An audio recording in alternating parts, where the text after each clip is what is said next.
Margaret remembered the I get that reference. No, you don't. Thing that we wonderfully had in your flat. It was about Oliver Cromwell. Yes. Yeah, you guys were talking, and there was also something about beheadings with what you were talking about. I think, yeah, it was to do with the particular king, I think. Yeah, and I think it was only a reference that only I had a passing knowledge to, and I think Margaret probably had more knowledge of.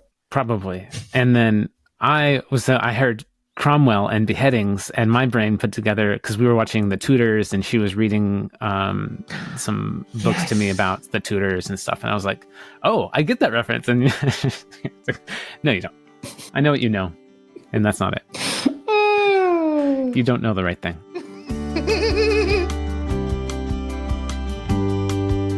We just celebrated our 2-year wedding anniversary. Oh, 2 years. Goodness gracious me. Of course it is. Yeah.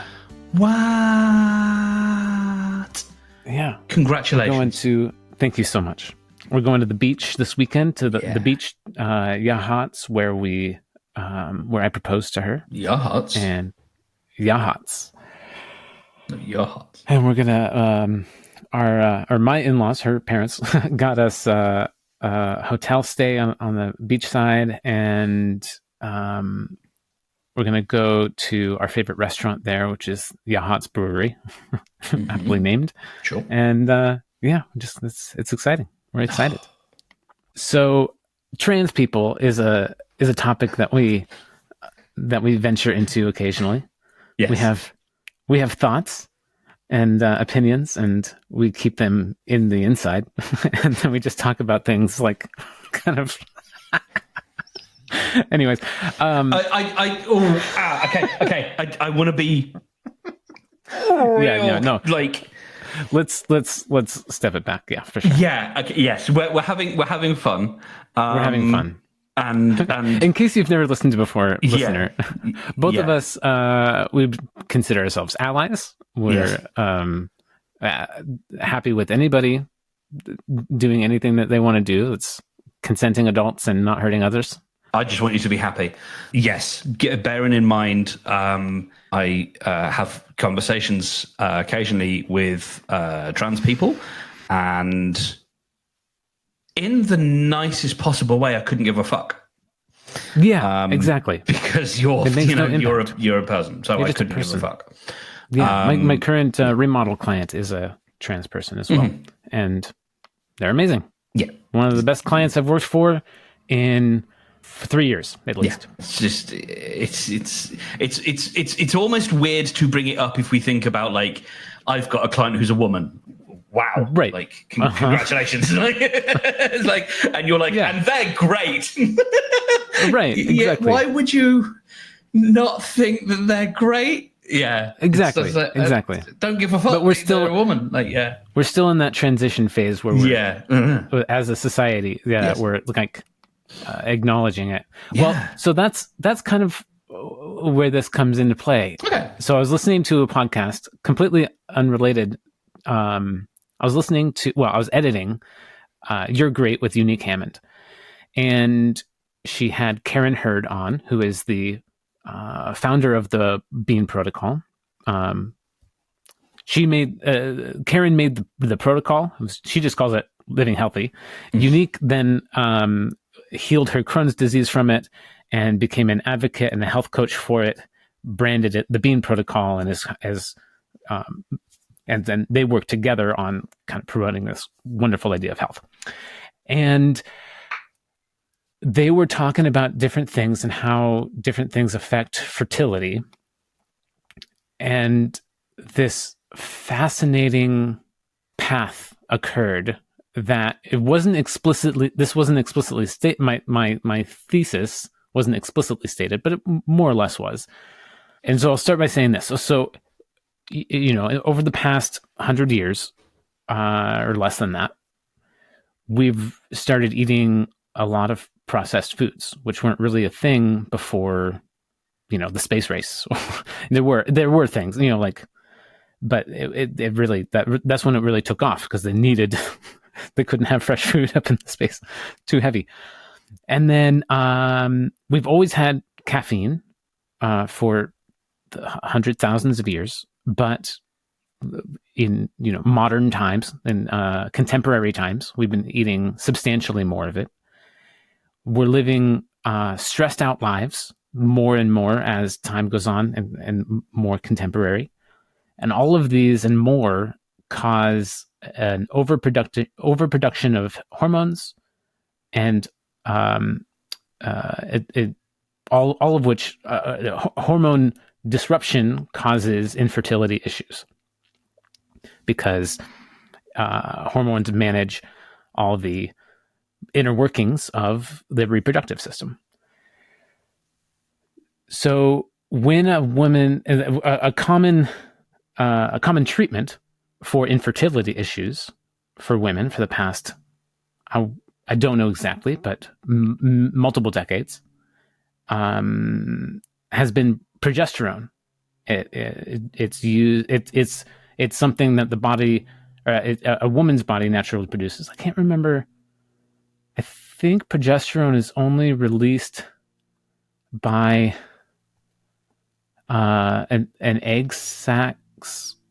Like when the egg bursts forward, progesterone is released with it. That might be a different hormone. I can't remember now. But anyways, that hormone comes out and causes a chain reaction in the woman's body, so that it starts doing its baby stuff, or not, if depending on the scenario. So shortly after an egg is fertilized, so an egg comes out, it goes to its spot, the sperm comes and fertilizes it in the right spot. Within like a week or two, there's a clefting process that differentiates it between male and female. Now, if there's too many hormones, specifically if there's too much progesterone, this can cause a phenotype of the opposite sex than the body is developing. So the phenotype and the genotype can be different if there's too much progesterone. And so I'm putting 3 and 5 together, and I'm adding up, and I'm like, so if the male and the female phenotype and genotype are different, and a person comes out trans, they come out with a blind vagina, or they come out with weird things happening with their weird as in not standard male, standard female. Or deviating, not as a negative, but just as in different than the primary two. Mm-hmm. Like that's all downstream effects from the lifestyle that we've been, the pollution that we live in, the all the societal impacts, lifestyle impacts, and that's just freaking fascinating to me. Like for me, with the way I've observed the trend of the breakthrough of the past, 10, 20 years of trans people coming out and being out in the open, I've seen that more as like an extension of the gay movement, where like to me, gay and lesbian just seemed so natural, so like obvious. And maybe that's just me, but like partially because I consider myself pansexual, like I get it. I get the spectrum of like interest. Like people can, like, interest is different than the way the body is and feels. And then I was just kind of like observing it, like, okay, the gays had their movement and they brought forth things, and then like trans was like, okay, we'll extend on that. And I was kind of thinking it was like more like a social thing, like, oh, we're just building on acceptance, and things are getting to that point where we can come out, but we've always been there, and they have always been there. I'm not saying they haven't. But there's definitely more of them now.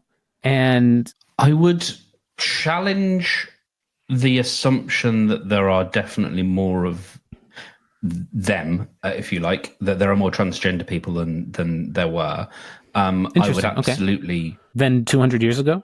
I would not argue that there are more out well, of course, yeah, transgender people. I mean, I was doing some sort of cursory Googling. I mean, the Indians in 500 BCE had a third gender. Yeah. The Roman Emperor Elagabalus was okay. Androgyny has existed for a long time. Yeah, for sure. Whenever we have the argument, and whenever we talk about, and this can be across a spectrum of lots of different things, where we say there is more or less of X or Y around. Yeah, I haven't done a census, so I don't know. Oh yeah, no, absolutely. Like I'm here, I'm out here, being the sort of, the other guy. I sort of, where I go, probably from a media studies perspective, is to look at the discourse and how much we talk about it. And like we talked about in episode 30 about anxiety, and how talking about anxiety perhaps leads to more, well, it definitely leads to more talking about anxiety, which may lead more people to feel like they can talk about their anxiety, whether they have it or not. It's a different question. So it is far more in the public discourse than it's ever been. Yeah, for sure. Like, absolutely, But I really want to make the point, from an emotional point of view. I had something of an emotional reaction when you talked about it being our lifestyle. And I know you're not suggesting in the same way that we might talk about lifestyle in another way. Yeah, and I still have a kind of a connection to make with that. Cool. I'm gonna let you finish. I just want to make the little sort of emotional point there, because A, I don't want to forget it, and B, if someone's screaming at their device at the minute, I have difficulty with the idea that we are saying to someone that their identity is because of effectively, pollution or bad diet from parents. I have fired a client before because they suggested that autism was down to bad diet, and that we should, and they were friends with someone who suggested drinking bleach to cure autism. That's insane. Yes, absolutely. And so I think I just want to walk that line where we start talking about our processed foods and this, that, and the other, because the mental leap that my brain goes to is, if I'm thinking I'm a trans person and I'm hearing that description, that's making me feel like a mistake or an aberration. And perhaps I've been grown up to think that is the case anyway. Maybe I haven't. Maybe I've got a very good, a healthy sort of idea about things. Maybe I've got some dysphoria. And so the idea that, I kind of just wanted to make that particular point because it felt charged. Yeah, I appreciate that.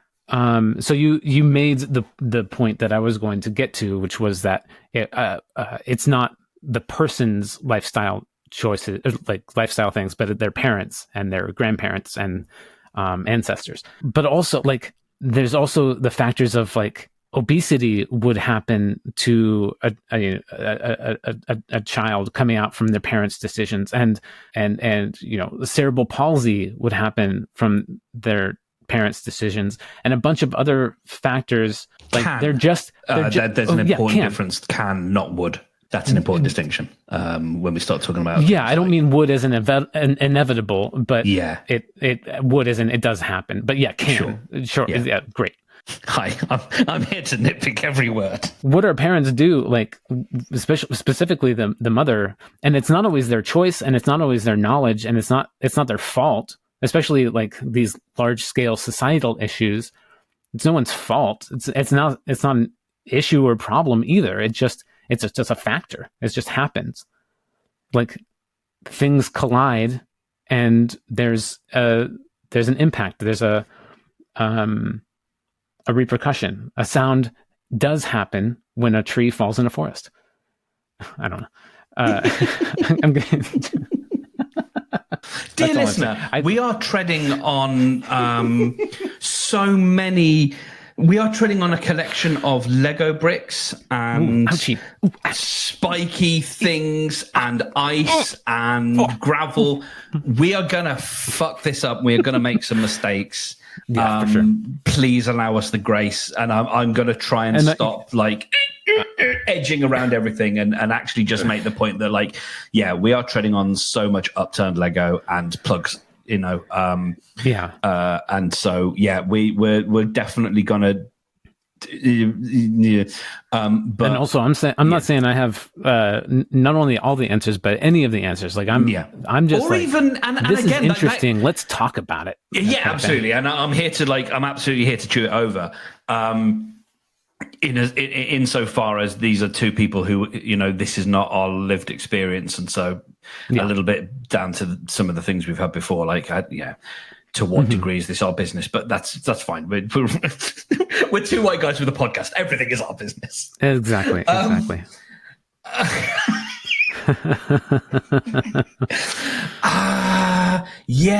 There is I'm gonna and this is a really interesting intellectual exercise because I'm really stretching myself to make sure I try and use my words correctly. My interpretation, the way my machinery is interpreting this whole sort of thing, is we are running from the supposition that being trans is an aberration. I don't think that at all. Yeah, and that's the thing. It's something that perhaps has a cause. I don't know. There's also I think a world of difference between gender dysphoria and being trans, and I bet that stuff gets mixed up all the time. And that's I'm probably doing that all over the place right now. Yeah, that's a minefield, and I don't know enough about it. Me neither. I guess this is a good time to remind the listener. convergencepod@icloud.com. As always, correct me if I'm wrong.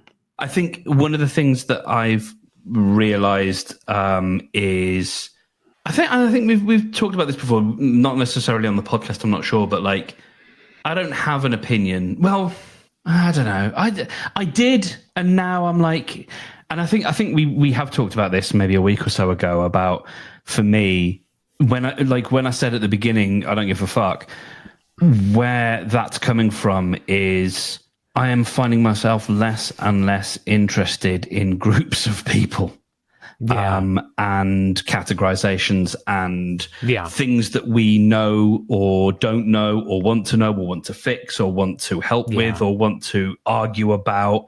Yeah, I'm opting out. I'm opting out of it. I want to know about Jeff and Sandra and Sunil and it's those. I want to meet individual people and talk to them because I know I have such strong in-group, out-group, tribal stuff in me, and such hyperactive defense mechanisms that it's very easy for me to draw lines and create sides and box myself in and out, and this group aren't to be trusted, and a friend of mine, and apology if we really have done this one before, but a friend of mine characterized this in a particular way as the whole I can't be racist, I have a black friend kind of idea. She characterized the problem in a different way, but it's the same idea. All blue people are terrible, right? We know, we cannot trust blue people, except for Blue Dave. Blue Dave's sound. He's a good lad. He keeps himself to himself. He runs the shop, and he's pretty decent. Salt of the earth, Blue Dave, great guy. But all those other blue people, we want them out. Yeah. I'm having flashbacks to David Cross putting on blue makeup for the blue group. Bluing himself. Yeah, he blew himself. And I think for a while I kind of wore that, and I was like, okay, maybe I'm doing that because whatever. And actually, I've more come to be like, no, you know what? that isn't my take at all. It's that I'm not interested in blue people. I'm interested in, and again, like it comes back to points we've made before. It doesn't mean you don't care about the lives of people you don't know. That's a different thing. Yeah. But it's also like, I actually think, you know what, it sort of is. And I think if I'm going to take a stand, or at least a stance, if I'm going to occupy a space, it is going to be, get off the fence, Mark. It is going to be that I'm going to kind of, like, if it's not part of Dunbar's number, I don't give a fuck. If it's outside of that 150 people, and again, this isn't to make the fucking point in case it needs making. It's not saying that you don't care about people in the abstract, but it's just it's more to say, if you can't do anything, if your care extends nowhere, if that doesn't, like, then why not focus on the people that we are around and build those relationships and love people and learn about people and meet people who you go, ooh, I'm not so sure, and then you meet them and you think, wow, what a wonderful person, or you go, whatever, like, Dunbar's number.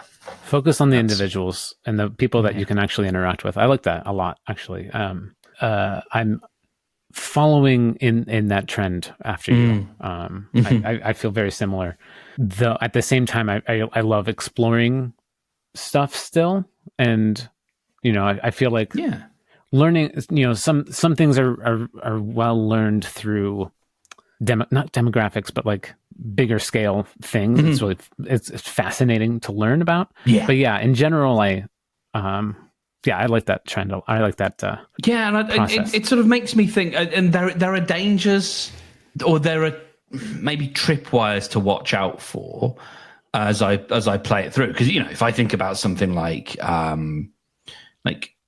Black Lives Matter was not something that touched our shores in anywhere near the way that it did in the US. Like, nothing like it. I think what we had here were, if you like, aftershocks or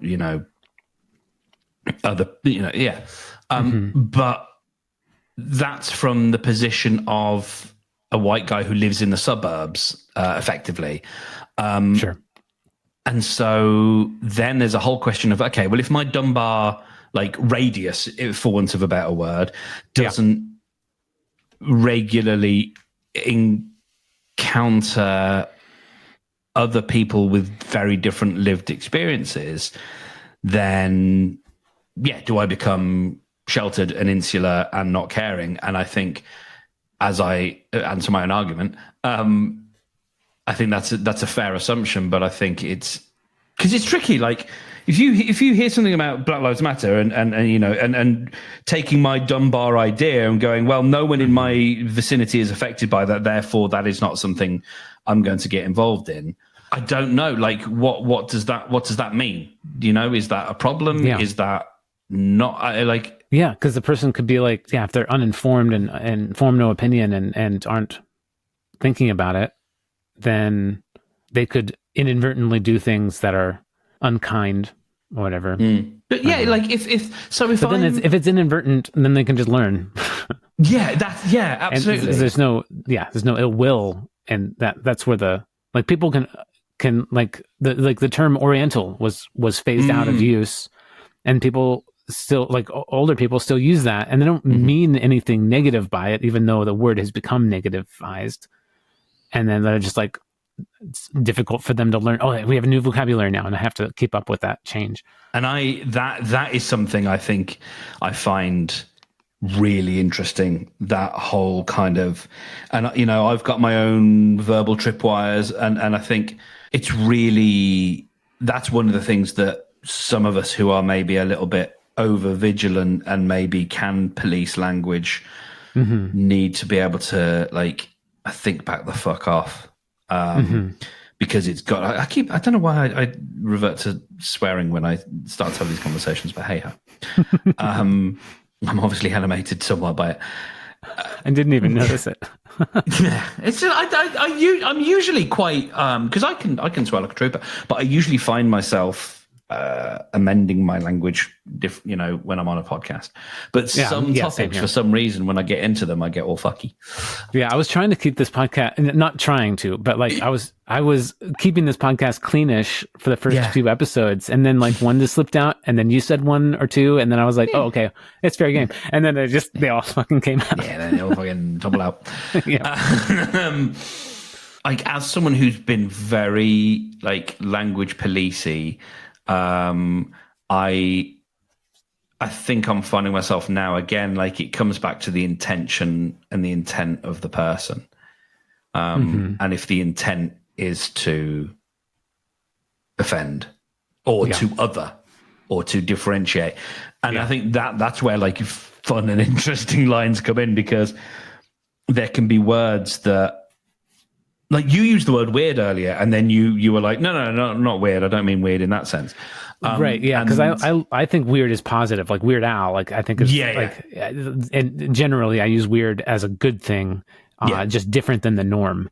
But I know that other people have a negative connotation with that word, and so then I have to correct it. And I'm like, what people think. Yeah. I mean, Jesus, because this gets into like a whole kind of worms about us not being responsible for what other people think and feel.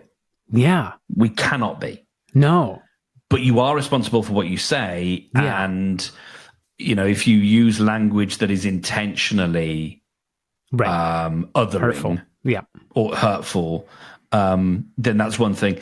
There is though that weird line about language that you don't overtly use to hurt someone's feelings, but I think there is still that, like, and I'm trying to come up with a good example of what I mean, that I think people still want to use certain words to make a point that, it's a little bit weird, or it's a little bit different. I mean, no, like in the way that people say no judgment when they absolutely mean loads of judgment. No judgment, but he's sleeping on the steps three nights a week and he's got 2 cans of lager in the town. I mean, no judgment. All the judgment, my friend, all the judgment. Or when the guys are hanging out together and they're like, no homo, bro. It's definitely homo. It's definitely homo. You know it is. I'm watching Squid Game: The Challenge at the moment, which I don't know if you are familiar. I didn't watch the first or this. So but I'm familiar with the concept, sort of. Exactly. So so Squid Game is this fictional game to the death, and then they've done the challenge where it's not to the death, but pretty much everything else is basically what like what you get in the show. And they've had people from all over the world. I say that it mostly seems to be America and the north of England. And some guy from Italy who's the worst. No, it's not. He's one of the worst. There is some absolute jock in there at the moment who is just, abhorrent. Anyway, no homo, bro. Oh my God, there's so much in there, and it's so there's so much we can dig into. Like, there's a lot in there, and I've talked for a lot. I have another joke that I'm hesitant to tell you because of the topic, the train. Oh no! The train, not the topic. The train of sure. What we've been talking about, how words can hurt people, and hurt me, daddy. Okay, you asked for it. It's bad. It's not great. What do you call it when visually impaired anti-Semitic people get together for a gathering? The Nazi party. Ah, yes, of course. Yeah, it's not that great, but I didn't think of that. It treads that line. It doesn't tread the line. Yeah, I don't know. It came to me yesterday, and then I told it to Margaret, and she laughed, and so it felt like vindicated. Yeah, a little bit. When you're eating, yeah, go on. When you have a large meal. Sorry.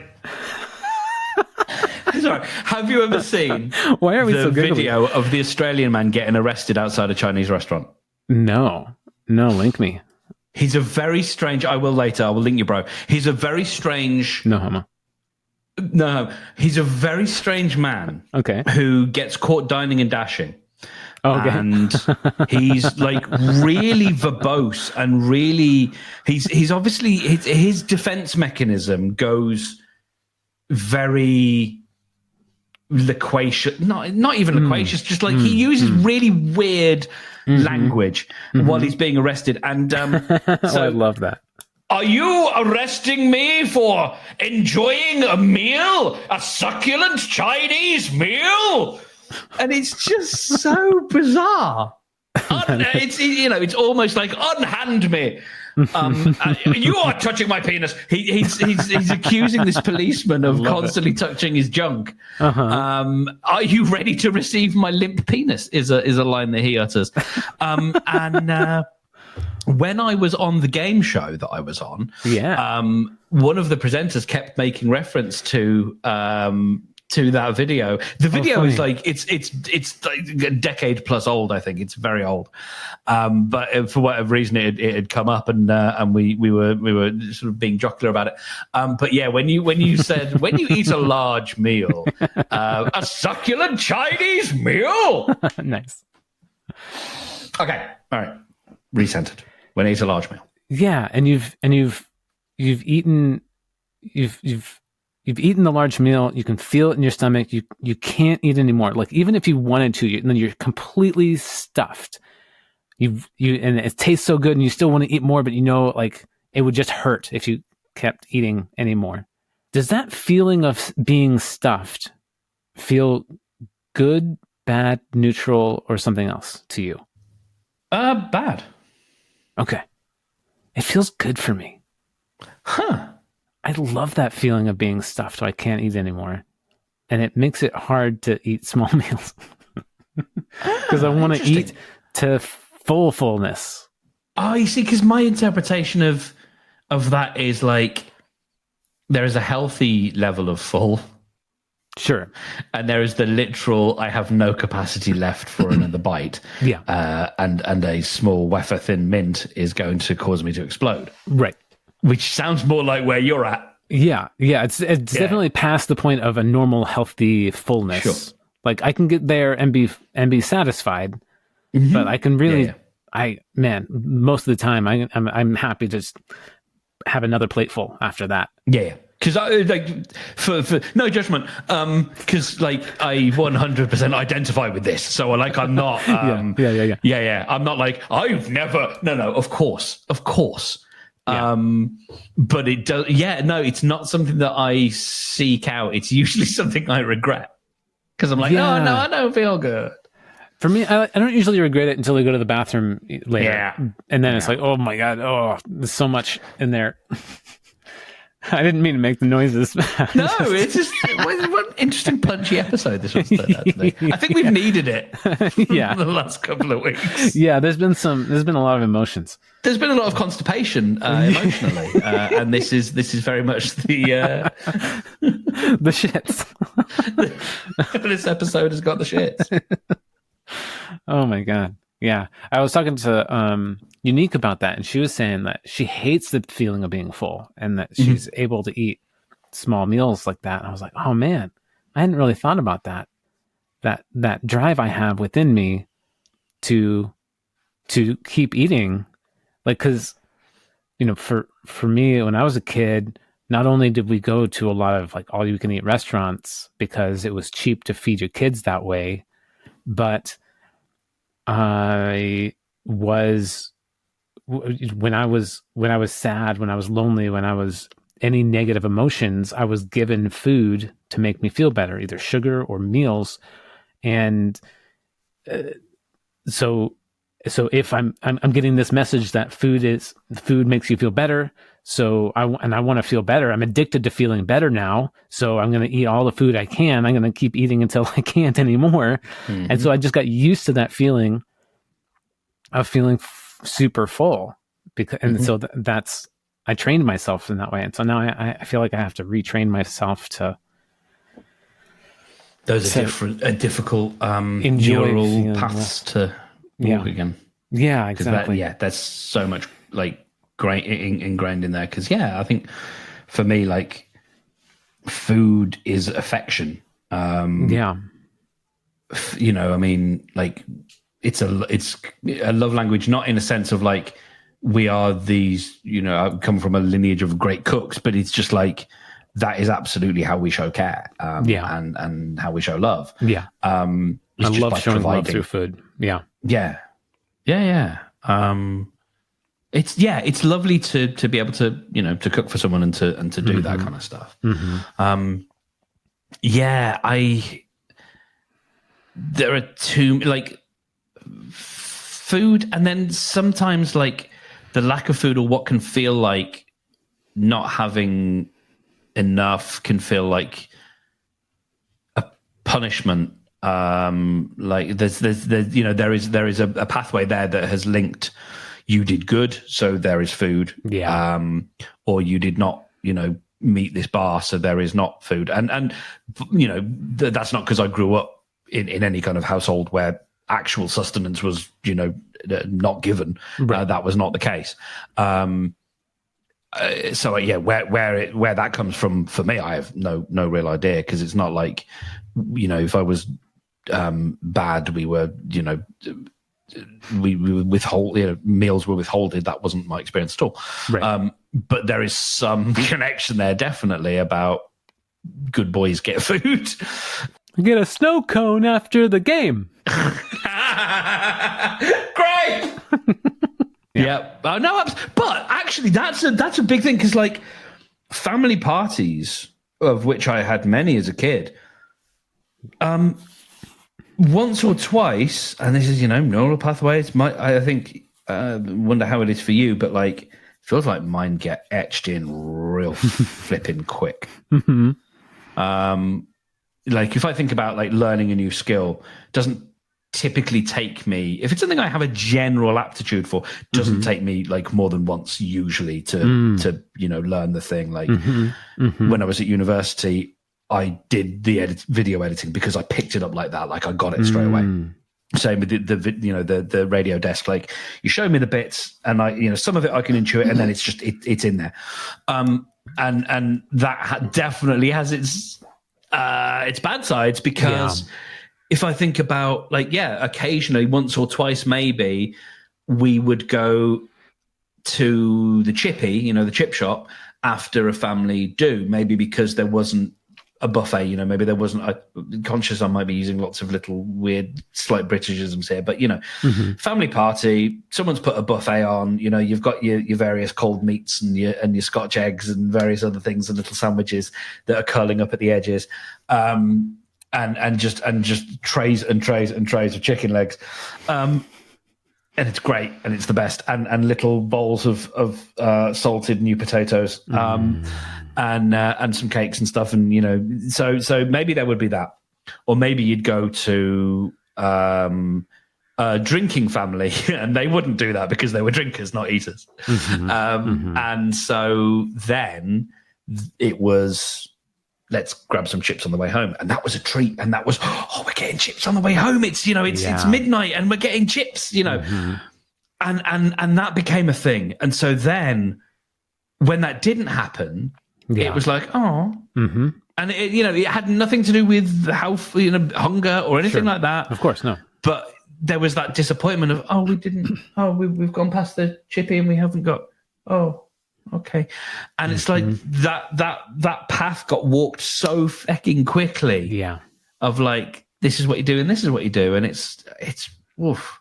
But the upside of that, hopefully, is if you can forge a positive path in the other direction. Yeah. If we have that neuroplasticity, if we do genuinely have that ability to forge these neuron pathways quickly, then one would suppose we can do it in a more productive way. But I don't know, we're fighting those endorphins, and that's the problem. If food gives you endorphins, you're going to take the path that leads you to the endorphins, and it's that simple. Yep. That's what TBM work's all about.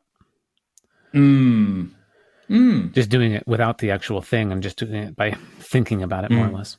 I was thinking a bit about dopamine, and since we're sort of on the topic about like, you know, feeling good from eating food, and that's definitely for me a primary source of dopamine is a good meal, a good eat. And I was thinking about like what the primary causes for the release of dopamine were for prehistoric people. And I would think, you know, having sex, of course, seeing somebody friendly, family or friends or things like that, getting together, probably, you know, rituals, traditions. Doing something that indicates to another human being that you might be accepted into that tribe. So maybe meeting someone and that meeting going okay, or something like that, something social that says you're in the tribe. Yeah. Yeah. Do you think they had supercomputers in their pocket that could deliver dopamine constantly in little trickles and make you addicted to it and crave it all the time and always want to be able to get it at any point in your life? So Margaret went on a what'd she call it? What you call it? A media pause. That's what she called it. Ah, sure. And that went really well for her. She definitely found some kind of more clarity and ability to be present and not feel like she needs to be doing something or getting on her phone or anything, and like always having to have her attention somewhere. She has just been able to just be a lot more, which is really great for her. And I was kind of intending to do that a little bit with my camping trip. You know, for the first few days, I did a sort of a media pause, although I had my books, although I also although I didn't read that much until later. But I do feel like maybe it might be a good idea to do like a dopamine diet where I'm trying not to stimulate myself and let those dopamine glands. Isn't it the glands that release the dopamine? Is it an electrical impulse? No, dopamine is a hormone, right? Yes. So I don't know. Just like it will be, because it's a part of the. It's got to be part of the brain, isn't it? It's got to be. It's part of the brain. Yeah, I don't know. Yeah, science things. Listen to us. Yeah. Well, just like so I went through the process over multiple years to heal my fibromyalgia, which the process for that was to eliminate things that push adrenaline or from the adrenal glands, the corticosteroids. I can't. Well, anyways, right.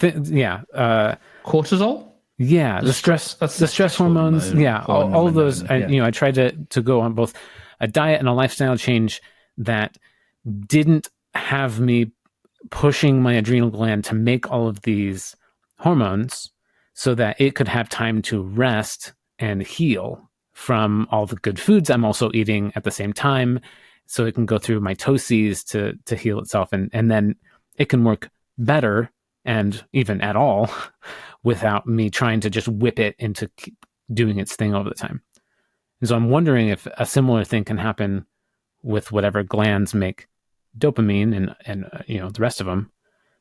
If I give it a chance to rest, and I just had this thought. I'm like, am I craving a deeper high, a deeper dopamine high?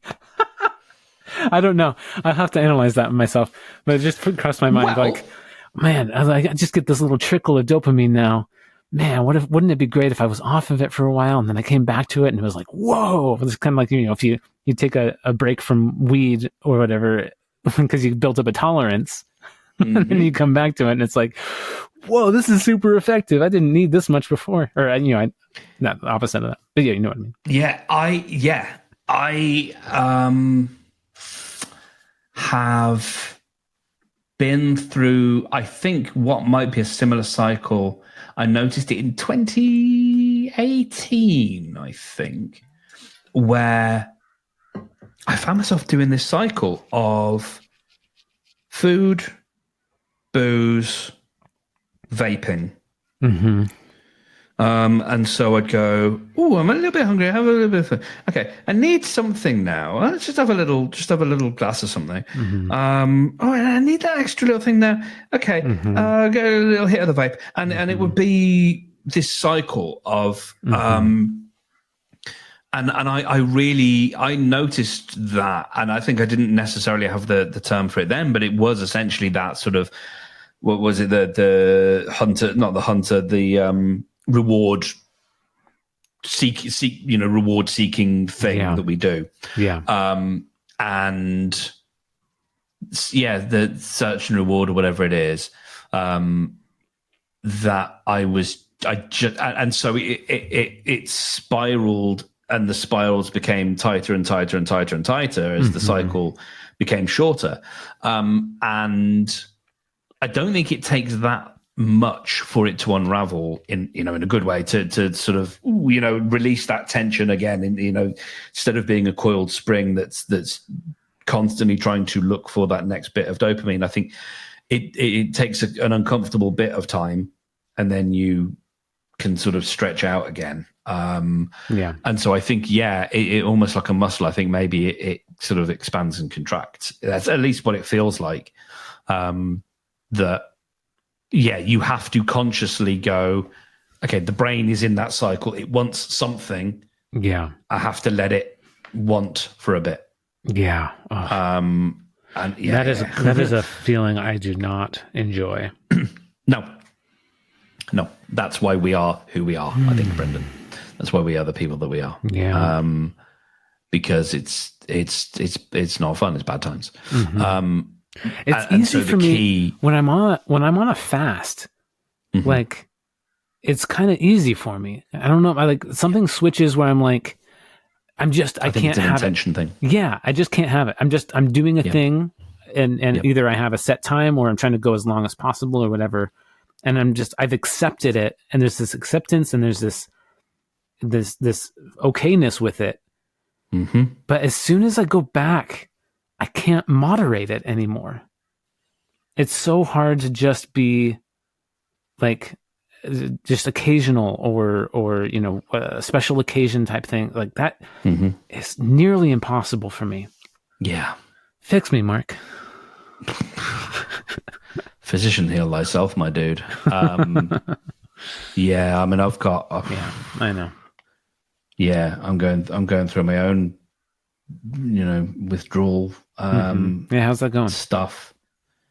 It's all right, actually. Well, where I'm going for now is more moderation rather than elimination. Just because I'm doing it. Okay, I'm exercising a degree of self-soothing that I am putting in a box and doing my best to say, that's the size of the box. That's the boundaries of the box. Okay. Without doing that, it's not the healthiest of behaviors, but without doing that, I mean, it's really, really unhealthy behavior, but without doing that, best way I can put it. And it's, I can say these words and I always wonder whether it sort of makes sense for people. And I suspect it probably doesn't. Life can feel for me rather like lying back on a bare floorboard where you expected there to be a mattress. So life doesn't necessarily always have cushioning or a lot of give. Yeah. It can sometimes feel like you sort of, it's quite hard. Yeah. And I don't mean hard as in difficult. I mean hard as in, abrasive, stark, abrasive. And that's just what life is like when you only have yourself to live it with. Is it can, there are no, and again, like, this is not a plea. This is not so much of a complaint as it is a description. If there are no sort of, if you forgive this slightly romanticized imagery, if there are no arms to fall into, what it feels like is sort of falling back on a hard surface rather than a mattress. A failed trust fall. Yeah. And so I'm trying to balance out making the best decisions I can, but also knowing I've got this one life and I'm not going to spend it miserable because this aspect hasn't worked out or isn't working out. And therefore, like, I don't know, I've got to do some stuff that means that it takes, for want of a better expression, takes the edge off. Yeah. And so where the balance is finding, again, like that box and drawing that box and making sure that box remains small and contained, contained being the more important word, so that you can build enough cushion into your life without your entire life just being, well, fuck it, nothing matters. I'm just going to become a blob who sits in a chair and floats around like something from Wall-E. It's having self-respect, having, and wanting to live a longer life and wanting to be healthy, but also knowing that you need to take the edge off. That's sort of the balance that is currently Mark's element at 41. Yeah. No, I get that very much. I feel like it's kind of what consumerism is based on, is people needing to take that edge off. And because I'm right there with you. I feel the same way. It's, a lot of the time, definitely throughout my previous marriage, I was just like, I need something. Now I feel so much happier and healthier. And then there's still a wanting. And I don't know if it's like, human nature or society pressure, or just me remembering and like old patterns, continuing because I needed escapism so much before, or if it's something entirely different. But it's definitely something I'm trying to work on, think about a lot. Thanks for chatting with me. Oh, are you kidding? As always, correct me if I'm wrong.